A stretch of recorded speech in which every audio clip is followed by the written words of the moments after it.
நம்ம காலேஜ் ஃப்ரெண்ட்ஸை மீட் பண்ணோம்னாலே ரொம்ப கஷ்டம். ஸ்கூல் ஃப்ரெண்ட்ஸை மீட் பண்ணோன்னா ஸ்கூல் முடிச்சு 5 வருஷம் ஆயிடுச்சு. ஸோ ஃபைனலி ஸ்கூல் ஃப்ரெண்ட்ஸ் எல்லாரும் மீட் பண்ண போகிறோம். எங்கன்னு பார்த்தீங்கன்னா என்னோட ஃப்ரெண்டு மேரேஜில். இந்த வீடியோவில் பார்க்குற எல்லா ஃப்ரெண்ட்ஸுமே ஒரே ஸ்கூலில் தான் படித்தோம். 6th to 12th வரைக்கும். நம்மளோட பிரைட் ரிஸ்வானா இருக்காங்கல்ல, அவளை நான் பார்த்துருக்கேன், பேசியிருக்கேன், எல்லாமே பண்ணியிருக்கேன். ஆனால் 12th படிக்கும் போது எனக்கு என்னமோ தெரியல, ஒரு கேங் கூட அவ்வளோ கனெக்ட் ஆச்சு. அங்கே இருக்கும்போது நான் சிரிச்சுக்கிட்டே தான் இருப்பேன், ஜாலியாக என்ஜாய் பண்ணிக்கிட்டே தான் இருப்பேன். எல்லாருக்கும் ஒரு நிக் நேம் இருக்கும், அதை வச்சு தான் கூப்பிடுவோம். எங்கள் நேம் வச்சு நாங்கள் கூப்பிடவே மாட்டோம். 6th to 8th போகும்போது ஒரு டிவிஷனில் இருந்தேன். அதுக்கப்புறம் 9th to 10th போகும்போது ஒரு டிவிஷனில் இருந்தோம்.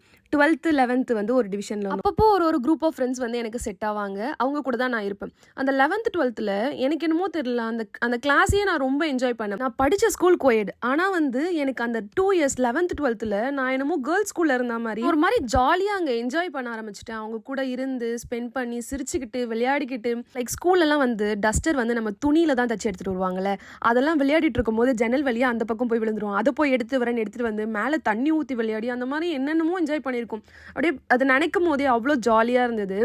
ஸோ இப்போ அவளுக்கு மேரேஜ் ஆயிடுச்சு. So finally she got married. எல்லாரும் உங்கள் விஷஸ் அவளுக்கு விஷ் பண்ணுங்க. உங்கள் ஃப்ரெண்ட்ஸ் கூட இருக்க ஸ்வீட்டான மெமரிஸை எனக்கு ஷேர் பண்ணுங்க. பாய்.